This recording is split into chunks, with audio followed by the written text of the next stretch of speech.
Hey everyone, Denise here from Sewlimitless, and in today's video I want to talk about this dress that I made. I'll pop a picture up in here and yeah, let you know what that was all about. So let's get started. So welcome back to the channel. If you're returning, if you're new, then hi, my name is Denise, and I want to talk about this Minerva project that I did. I have a little bit of the fabric left, and let me just show you what that looks like. It's gorgeous. It's a stretch fabric, basically like a knit, and this is the print. This is the one that I chose. I'm a Minerva maker. They had some different options, and this is the one that I chose for them to send me. They gifted me this fabric. I made this back in August, but I had to hold on to it until they announced the fabric on their website. So that was just the end of September that was done. So I made McCall's 7186. This is the pattern here that I used. I've made this one before, and I wanted something that had some nice draping to it, but something that was actually going to be simple, pretty easy to make. And this pattern is definitely easy, and it just looks really, really nice. I made view D, which is this green one here, really easy, and it's just a very nice, classy look. I just love everything about it, and this was the perfect fabric to use. If you notice, there's a nice sheen to this fabric. It's very soft. I put mine in the washer and dryer, and it came out perfectly because I pre-washed the fabric, because obviously I wanted to know right from the beginning to make sure that it was going to come out just fine, and it did. There was no fading of the colors or anything like that. So it washed and dried beautifully. I washed it in cold water and dried it on low, and it was fine. So yeah, it was perfect. So the dress pattern, like I said, has a drape front. It's a pullover dress. So it's very easy to make this. I altered the pattern. I'm looking at my notes here. I altered the pattern. I added 1 inch at the center back seam and about 5/8 of an inch on the side seams.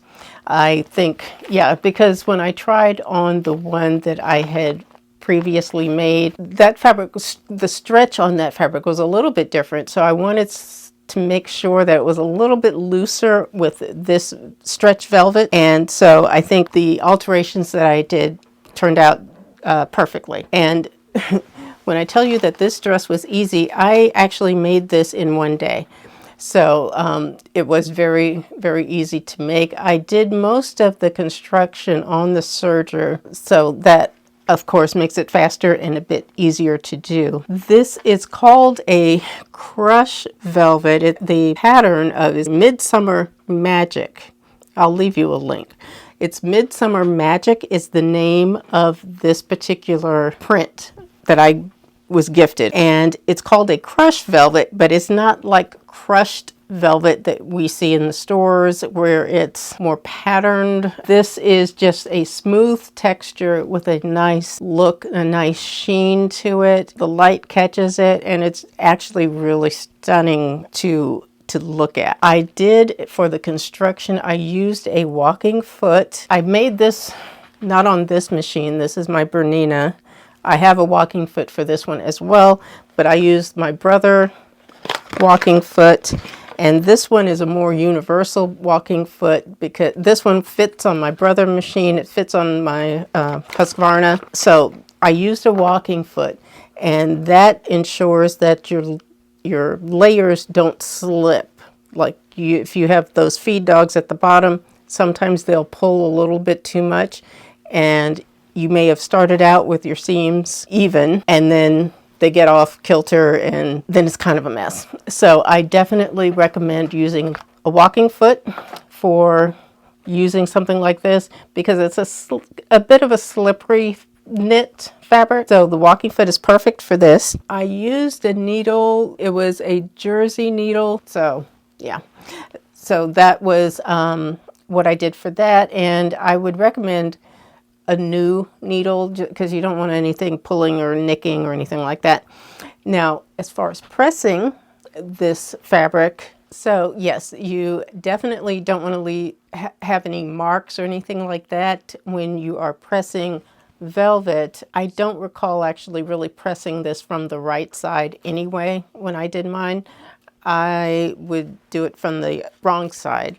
But so I used a universal iron shoe. If you have one of these, it's a really good thing. I can leave you a link for this in the description box, as well as the foot. This was not expensive at all. Neither was this.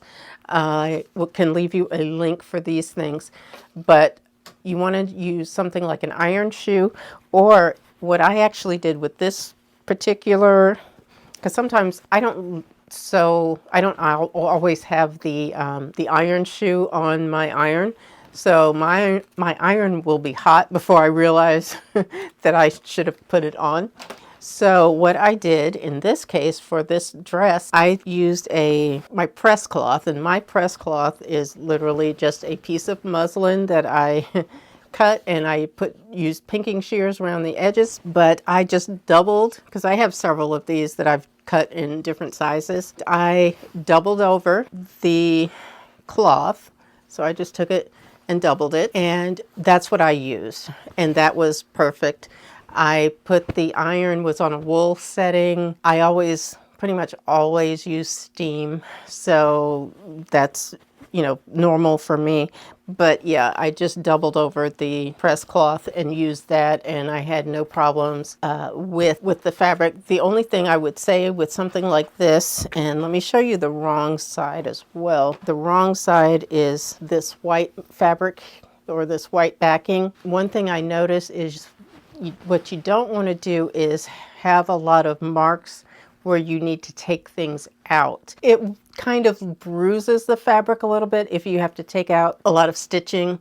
I didn't really notice like pin marks because I used pins. I mean, you can use the clips if you're more comfortable with that, but I did notice that if you have to do, say, a lot of basting where you're going to be taking out a lot of stitches, probably don't want to do that. That's just something to be aware of. But I think the dress looks fantastic. I'm very happy with how it turned out. Yeah, if you all have any questions about the project, please let me know in the comments section down below. I will leave you a link to the post I wrote for Minerva that's over on their website. I'll leave you a link to that, and a link for these other things that I mentioned. But that is it for the video. I hope you enjoyed it. If you have any questions or comments about anything about sewing with a stretch velvet or anything like that, please leave it down below. Go ahead and hit the thumbs up and the subscribe and the notification bell so that you will not miss an upload the next time I upload a new video. But that's it. So please take care, and I will see you all in the next video. Thanks for watching. Bye-bye.